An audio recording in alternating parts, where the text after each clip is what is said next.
Maraknya aksi curanmor di negara plus 62 membuat kita selalu waspada, Cekiders. Wow! Lagi-lagi nih, aksi pelaku curanmor berhasil melancarkan kejahatannya. Oh no! Berlokasi di rumah kos di kawasan Penjaringan Jakarta Utara, sebuah motor sport jadi incaran pelaku. Oh no! Dalam melancarkan aksinya, mereka saling berbagi peran. Satu pelaku bertugas memantau situasi sekitar, sementara pelaku lainnya mengeksekusi motor incarannya. Oh no! Tak butuh waktu lama, motor sport milik korban pun berhasil dibawa kabur.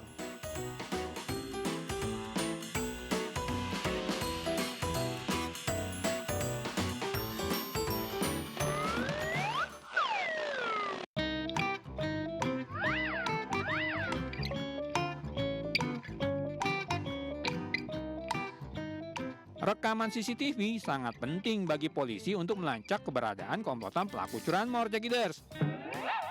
Aksi curanmor yang terjadi di wilayah Sidoarjo, Jawa Timur dalam waktu singkat oleh polisi berhasil ditangkap para pelakunya.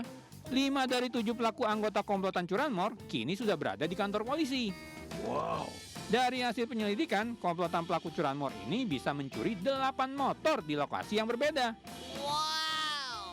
Wadidaw, curi motor udah kayak kejar sentoran nih, Cekiders. Seluruh motor yang berhasil dicuri biasanya dijual ke seorang penadah dengan harga antara 3 hingga 3,5 juta rupiah per unit.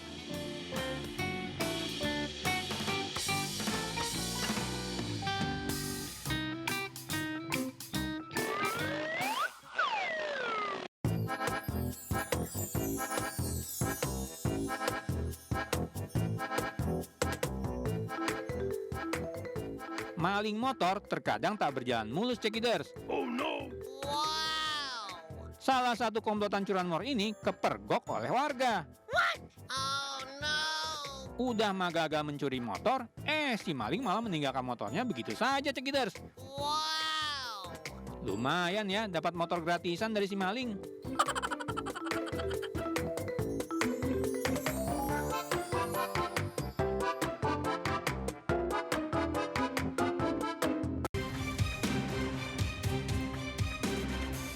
Rekaman CCTV memperlihatkan aksi seorang pria saat mengendap masuk ke rumah warga di Dusun 4, Desa Belarsari, Kecamatan Pulau Rakyat, Asahan, Sumatera Utara. Berusaha menutupi kamera CCTV agar wajahnya tak dikenal, pelaku sengaja berselimut dan mengenakan helm. Pelaku tak menyangka jika masih ada kamera pengawas yang merekamnya saat membawa barang hasil curian. Beraksi seorang diri, pelaku membawa kabur perhiasan emas dan uang senilai 20 juta rupiah. Kepada polisi, pelaku berdalih uang hasil mencuri tersebut habis digunakan untuk berfoya-foya dan bermain judi online. Setelah melakukan aksi pencurian tersebut, dia bermain tunggal ya, sendiri ya. Setelah melakukan aksi, dibelikannya handphone Vivo sebesar 1.900.000. Dibelikannya celana di Tanjung Bali, celana pendek 3 buah, dan sisa uangnya itu sudah habis dibelanjakannya barang tersebut dan bermain judi online slot. Dalam pemeriksaan terungkap pelaku beraksi saat rumah sepi karena ditinggal berbelanja. Atas perbuatannya, pelaku kini mendekam di sel tahanan. Dari Asahan, Sumatera Utara, Ulin Amri, iNews melaporkan. Pemirsa, Satreskrim Polsek Kelapa Gading menggerebek praktik aborsi di sebuah apartemen di kawasan Kelapa Gading, Jakarta Utara pada Rabu siang. Di dalam apartemen, polisi mengamankan 2 pelaku dan menemukan 3 janin serta sejumlah alat medis yang digunakan untuk praktik aborsi.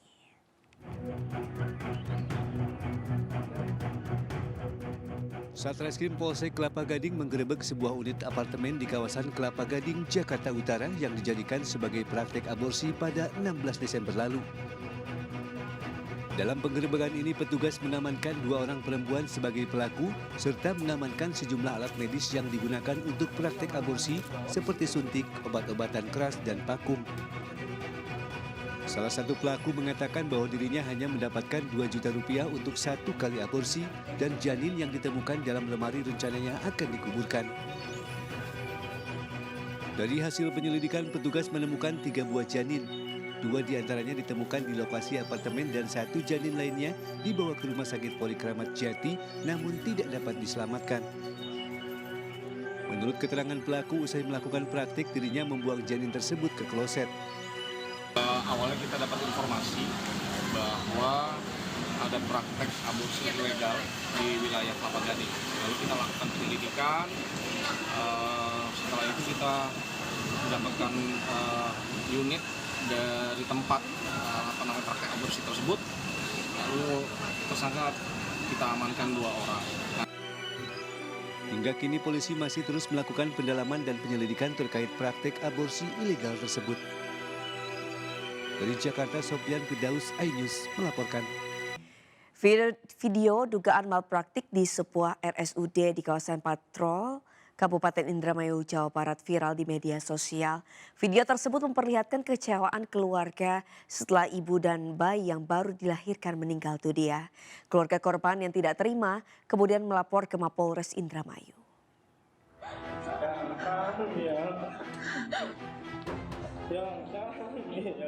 Tangis keluarga Kartini dan bayinya yang baru dilahirkan ini pecah di kamar jenazah Rumah Sakit Umum. Video yang viral di laman media sosial dan telah ditonton lebih dari 1 juta orang ini memperlihatkan kekecewaan keluarga setelah Kartini dan bayinya yang baru dilahirkan meninggal dunia pada Selasa malam kemarin. Bahkan terdengar dialog kekecewaan dan kemarahan keluarga atas kesalahan penanganan terhadap pasien yang mengakibatkan ibu dan anaknya meninggal.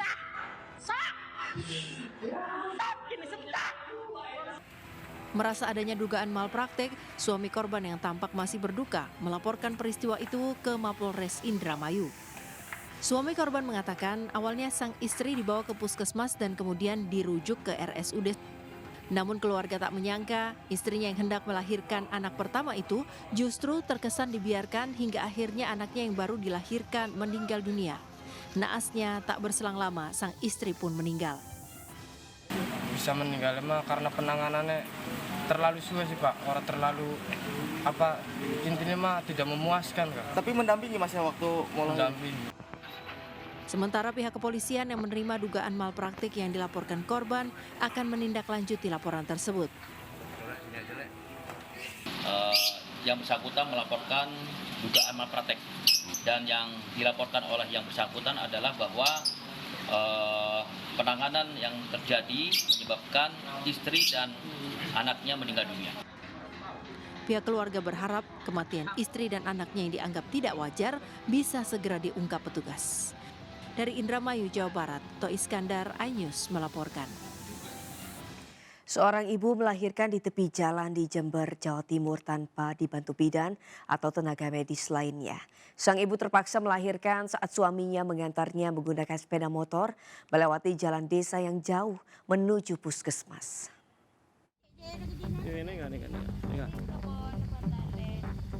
Inilah video ibu melahirkan yang belakangan viral. Terlihat seorang ibu melahirkan secara normal di pinggir jalan desa, tepatnya di tepi jalan desa Kaliglaga, Kecamatan Sumberbaru, Jember, Jawa Timur.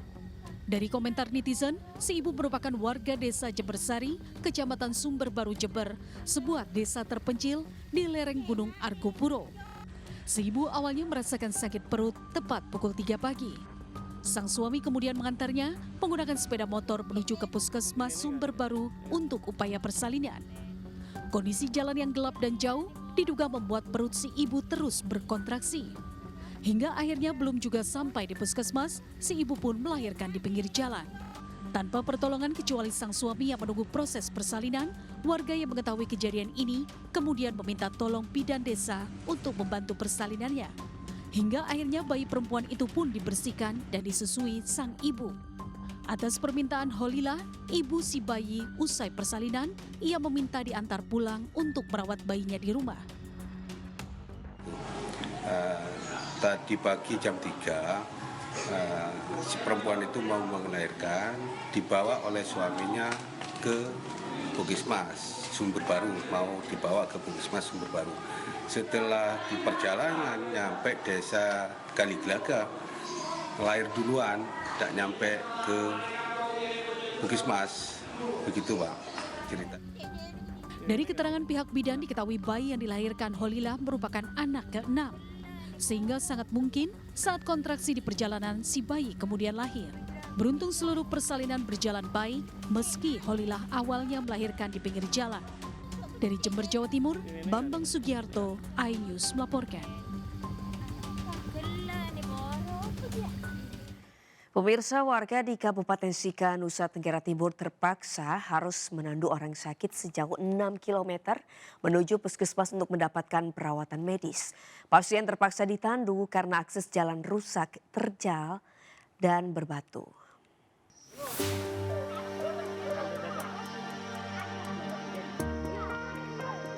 Selpius Seru, warga desa Waipaar, Talipura, Kabupaten Sika, NTT, yang sedang sakit ini terpaksa ditandu untuk berobat ke Puskesmas Watu Baing.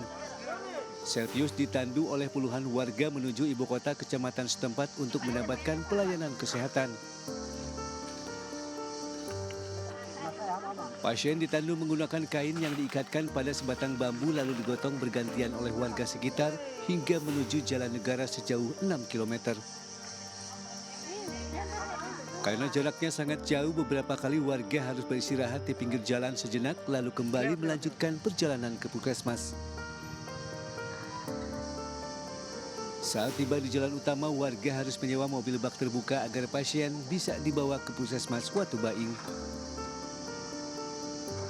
Lalu memang disarankan ke rumah sakit, tetapi mungkin juga persoalan uang, jalan juga jauh, sehingga pada 2-3 hari lalu ditandu karena memang sakitnya sudah parah, dan itu dipaksakan tandu karena memang kendaraan tidak bisa naik. Memang kami sempat bel mobil ambulans. Perangkat desa Marianus Dare menyatakan akses jalan yang buruk bukan hanya menyulitkan warga yang sakit, tetapi juga mengganggu perekonomian warga setempat. Warga berharap pemerintah Kabupaten Sika segera meningkatkan pembangunan infrastruktur jalan di desa mereka. Dari Sika, Nusa Tenggara Timur, Joni Nura, iNews melaporkan.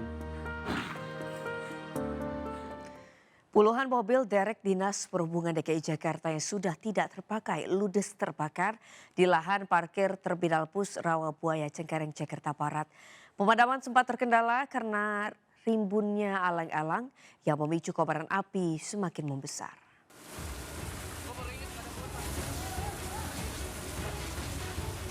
Sejumlah petugas pemadam kebakaran berjibaku memadamkan kobaran api di lahan parkir Terminal Bus Rawabuaya, Cengkareng, Jakarta Barat. Kobaran api membakar puluhan mobil derek milik Dinas Perhubungan DKI Jakarta yang sudah lama tidak terpakai. Pemadaman sempat terkendala karena rimbunnya alang-alang yang memicu kobaran api semakin membesar. Kepala Terminal Bus Rawabuaya mengatakan kebakaran dipicu pembakaran sampah yang menjalar mengenai alang-alang dan membakar mobil derek Dinas Perhubungan DKI Jakarta yang tak terpakai. Bakar sampah di pinggir, mungkin merembet ditinggal mungkin kan ini, terus api merambat. Sementara situ kan banyak alang-alang kering ya, masih kecil tadi udah kita pemadaman manual ya. Cuma karena api cepat karena itu alang-alang keluar dari rumput kering, jadi cepat merambat. Meski tidak ada korban jiwa dalam insiden ini, puluhan mobil derek yang terbakar tidak dapat diselamatkan. Kobaran api berhasil dipadamkan setelah sedikitnya 14 mobil damkar Jakarta Barat dikerahkan ke lokasi. Dari Jakarta, Miftahul Gani, iNews melaporkan. Akibat mengalami korsleting pada bagian kelistrikan, sebuah motor jenis Matic ludes terbakar. Peristiwa itu terjadi di Jalan Raya Margonda, Kota Depok, Jawa Barat. Dalam peristiwa tersebut tidak ada korban luka maupun korban jiwa. Inilah video detik-detik warga yang merekam kobaran api membakar sebuah motor Matic. Menurut pemilik motor, Wahyu Saputra mengatakan peristiwa tersebut terjadi usai dirinya mengisi bahan bakar minyak atau BBM. Korban mengaku bahwa motornya mengalami korsleting pada bagian kelistrikan. Tadi pertama-tama habis isi bensin, tiba-tiba nggak tahu nih, di situ kan lagi buka maps di lampu merah, orang-orang pada teriak kayak, oh motornya keluar asap gitu dari bawah jok, ada api kecil juga. Buru-buru saya pinggirin kan, tiba-tiba saya siram pakai air, mesti nggak bisa juga, akhirnya tiba-tiba bakar. Lagi pengaturan di jalan, karena kita lihat kok ada kendaraan roda 2 yang mendekatin kabel mungkin kabelnya kontak makan jadi bisa diambil sementara. Diketahui pada saat kejadian pemilik motor hendak melakukan perjalanan dari kota Depok menuju Jakarta. Dari Depok, Jawa Barat, Iyung Rizky, iNews melaporkan. Pemirsa, Polda Metro Jaya memeriksa petugas polisi lalu lintas karena membiarkan pengendara sepeda motor dengan plat nomor Polri melintas di jalan layang non-tol Kasablanka tanpa ditindak. Ditlantas Polda Metro Jaya juga telah menyerahkan kasus ini ke Bid Propam Polda Metro Jaya untuk memeriksa seluruh anggota polisi yang terlibat dalam dugaan pelanggaran tersebut. Tadi aku lihat ada motor-motor lewat. Sebuah video yang diunggah oleh akun Dia Denans memperlihatkan pengendara motor berplat dinas Polri melintas di jalan layang non-tol Kasablanka. Pada saat itu terlihat sejumlah anggota Polantas telah melakukan penindakan terhadap pengendara sepeda motor yang melintas di jalan layang non-tol yang tak boleh dilintasi pengendara sepeda motor. Namun berbeda dengan pengendara sepeda motor lainnya, pengendara sepeda motor berplat dinas Polri justru dibiarkan melintas begitu oleh petugas Polantas yang berjaga hingga akhirnya viral. Dirlantas Polda Metro Jaya Kombes Pol Latif Usman membenarkan peristiwa tersebut dan menyebut anggota Polantas dan anggota Polri yang mengendarai sepeda motor berplat dinas Polri tersebut merupakan anggota polisi yang berdinas di Polda Metro Jaya.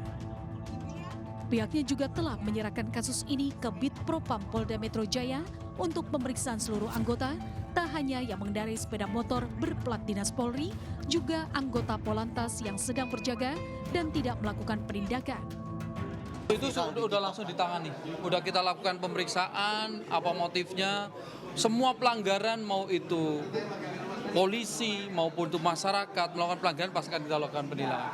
Ada informasi ini makanya kemarin setelah viral, itu pun kami sudah lakukan, kita serahkan ke Propam. Sebelumnya viral di media sosial memperlihatkan sepeda motor berplat dinas Polri melintas di Jalan Kasablanka dan tidak ditindak oleh Polantas yang sedang berjaga.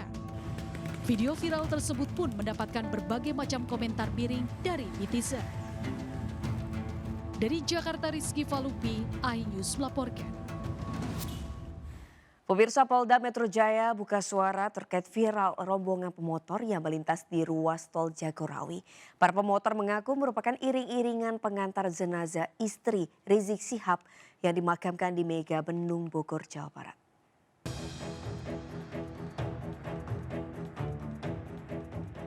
Video viral ini memperlihatkan rombongan pengendara sepeda motor yang nekat masuk ruas jalan tol Jagorawi. Tampak pula mobil patroli jalan raya dan mobil petugas jasa marga yang mengarahkan rombongan pemotor keluar dari ruas jalan tol. Peristiwa motor masuk tol Pejompongan Jakarta Barat ini terjadi pada tanggal 17 Desember. Pemotor merupakan rombongan pengantar jenazah istri Rizik Syihab. Seluruh pemotor akhirnya berhasil dikeluarkan di exit tol Taman Mini, Jakarta Timur. Dan motor masuk tol ini sangat kita sayangkan. Kita sayangkan terhadap masyarakat itu. Sedangkan sebetulnya masyarakat itu tahu ketentuannya, tetapi mereka memaksakan. Nah ini tentunya mereka masuk mulai setelah itu rombongan pengantar jenazah istrinya Habib Rizik. Polisi masih mengkonfirmasi ratusan motor yang melintas di ruas jalan tol untuk selanjutnya dikenai sanksi tilang. Dari Jakarta, Rizky Falufi, iNews melaporkan. Pemirsa, 2 orang pria dicurigai melakukan pembalakan sopir truk dari luar kota sebesar Rp200.000 di kawasan Kalideres, Jakarta Barat. Hingga kini polisi masih melakukan perburuan terhadap 2 pelaku yang buron tersebut. Kasus pembalakan terhadap sopir truk ini viral di media sosial. Seorang sopir truk luar kota yang melintas Jalan Kayu Besar Kalideres, Jakarta Pusat dipalak oleh 2 orang tak dikenal. Nampak 1 orang mengendarai sepeda motor menghalangi laju truk, sementara 1 orang lagi berjalan kaki menyambangi sang sopir truk. Pria tersebut meminta uang dengan cara memaksa sebesar Rp200.000. Mengetahui kasus ini viral di media sosial, polisi angkat bicara. Terus terang kita belum mendapatkan laporan, tapi yang jelas pasti akan kita lakukan proses penyelidikan secepat mungkin dan pasti kita akan cari dan dapatkan pelakunya. Dia akan mengintensifkan kegiatan patroli di kawasan tersebut ataupun kawasan-kawasan lain yang memang rawan terjadi kejahatan jalanan. Kasus pemalakan ini kerap terjadi dan telah ditangani polisi, dan polisi masih melakukan pengejaran terhadap 2 pelaku yang buron. Namun para pelaku tak pernah jera hingga kasus pemalakan terhadap sopir truk asal luar kota yang melintas lokasi ini menjadi sasaran empuk oleh orang tak dikenal. Dari Jakarta, Miftahul Gani, iNews melaporkan.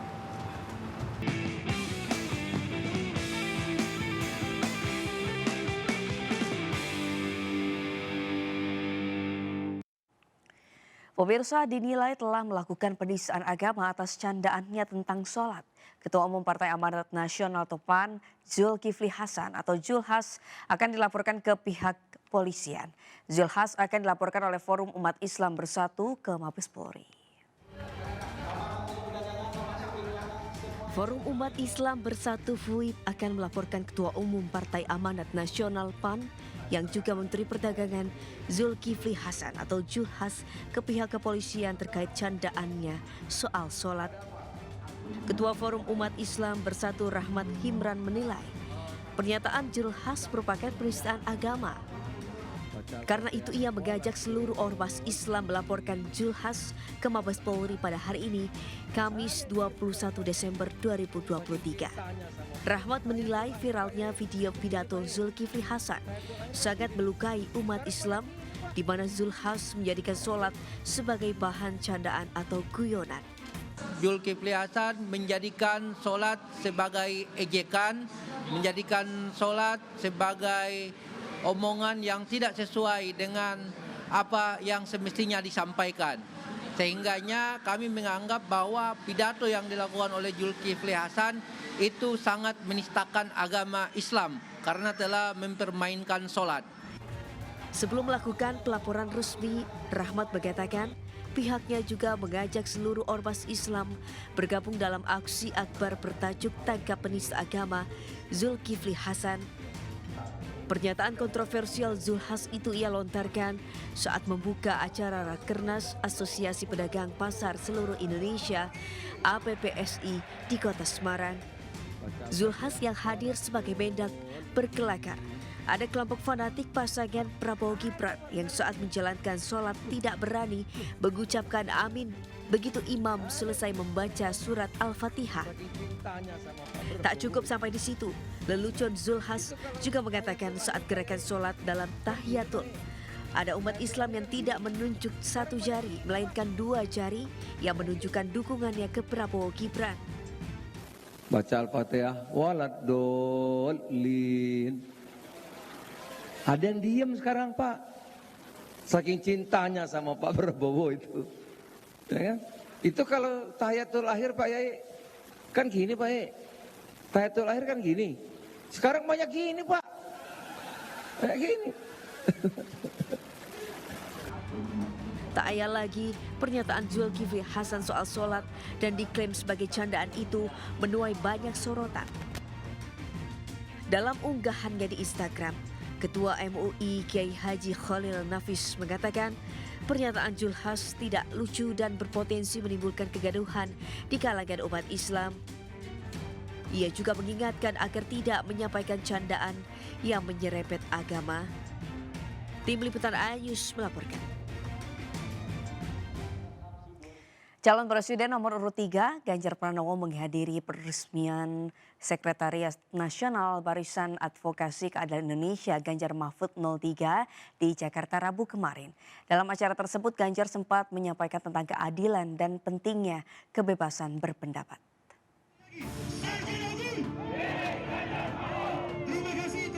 Calon Presiden nomor urut 3 Ganjar Pranowo menyambangi Sekretariat Nasional Barisan Advokasi Keadilan Indonesia Ganjar Mahfud Baki Gamat 03 di Jalan Mampang Perapatan Raya, Jakarta Selatan. Sambutan meriah dilayangkan oleh ratusan peserta yang sebagian advokat dan sarjana hukum saat Ganjar tiba di lokasi. Ganjar hadir dalam rangka peresmian Sekretariat Nasional dan Deklarasi Baki Gamat 03. Dalam acara ini, Ganjar juga sempat memberikan pidatonya. Salah satunya, Ganjar membahas tentang keadilan dan kebebasan berpendapat yang seharusnya dikembalikan lagi layaknya seperti negara demokrasi. Dari Jakarta, Abdul Aziz, iNews melaporkan. Wakil Ketua TPN Ganjar Mahfud TGB Muhammad Zainul Majdi belusukan ke kampung-kampung warga di Nusa Tenggara Barat. TGB ingin memastikan masyarakat dapat menggunakan hak pilihnya pada pemilu 2024 mendatang dan pasangan Capres-Cawapres nomor urut 3 Ganjar Mahfud menjadi pilihan utama.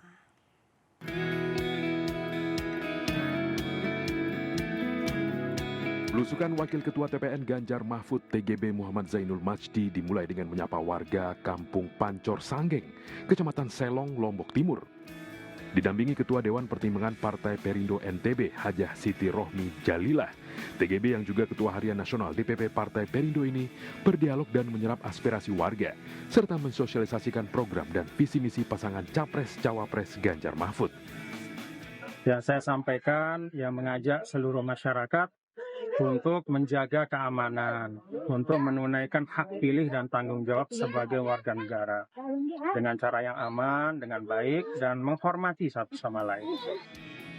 Dalam kunjungannya ke NTB, TGB juga mengunjungi warga dan tokoh masyarakat Desa Merce, Narmada, Lombok Barat. Dalam silaturahmi ini, TGB mengajak warga untuk aktif dalam pemilu 2024 dengan memastikan diri terdaftar di DPT dan hadir untuk memilih calon pemimpin di TPS. Dalam belusukan ke Banjar, Kecamatan Ampenan, Kota Mataram, TGB juga memastikan alat peraga kampanye pasangan Capres-Cawapres nomor urut 3, Ganjar Mahfud terpasang di rumah dan lingkungan warga. TGB optimis pasangan nomor urut 3 ini menjadi pilihan utama masyarakat NTB dalam Pilpres 2024 mendatang. Tim Liputan iNews melaporkan. Calon Presiden nomor urut 1 Anies Baswedan menjanjikan fokus pada pembangunan infrastruktur dalam kampanyenya di Mataram, Nusa Tenggara Barat. Anies juga menambahkan pihaknya juga menegaskan pembangunan dan pengembangan sumber daya manusia untuk mewujudkan Indonesia berkeadilan dan maju. Dihadiri ribuan warga khususnya dari kalangan perguruan tinggi, calon presiden nomor urut 1 Anies Baswedan menghadiri acara Desak Anies di Mataram, Nusa Tenggara Barat. Terkait rencana seputar kebijakan strategi, Anies menegaskan selain fokus pada pembangunan infrastruktur, juga pembangunan dan pengembangan sumber daya manusia untuk mewujudkan Indonesia berkeadilan dan maju. Anies menambahkan untuk pemerataan yang berkeadilan, pembangunan di berbagai sektor pun akan dikembangkan dan ditingkatkan seperti sektor pendidikan, kesehatan, dan sumber daya manusia. Sementara itu, Menteri Pertahanan Prabowo Subianto meresmikan bantuan 5 titik sumber air bersih di sejumlah desa di Kuningan, Jawa Barat. Kami mengucapkan terima kasih. Bantuan sumber air bersih tersebut merupakan satu di antara program Kementerian Pertahanan. Pemerintah juga akan terus berusaha mengatasi kesulitan air yang dialami masyarakat. Tim Liputan iNews melaporkan.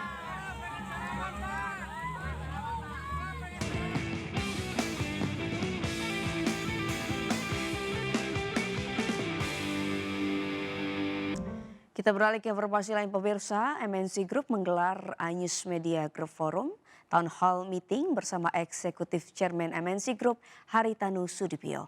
Acara ini untuk memperkuat redaksi agar semakin solid, tajam dan memiliki satu tujuan, yakni pemberitaan yang akurat, cepat dan terpercaya dengan menjunjung tinggi nilai-nilai demokrasi.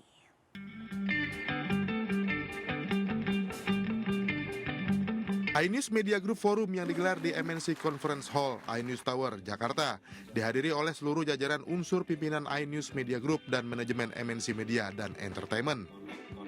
Agenda utama kegiatan ini untuk mendengarkan arahan dari Eksekutif Chairman MNC Group, Haritanu Sudibyo, sekaligus berdiskusi terkait perkembangan era digital serta integritas yang harus dimiliki setiap karyawan di redaksi dan news development MNC Media. Terkait dengan integritas ya, saya mengatakan kepada mereka semua ini adalah bagian daripada MNC. Saya minta tegak lurusnya di MNC. Saya tidak pernah melihat ini orangnya A, orangnya B, orangnya C, sepanjang tegak lurusnya ke MNC Group, ya saya ngelihatnya mereka adalah bagian daripada MNC Group. Nggak usah khawatir dengan berita ini, berita itu. Ya ini untuk tujuannya supaya memperkuat kesatuan di dalam tubuh MNC Group, khususnya di redaksi. iNews Media Group Forum diharapkan dapat menjadi langkah baik untuk semakin memperkuat kekompakan dan mempertebal semangat dan kreativitas seluruh jajaran redaksi dalam memproduksi karya jurnalistik. Dari Jakarta, Megalatu Fakih Satrio, iNews melaporkan.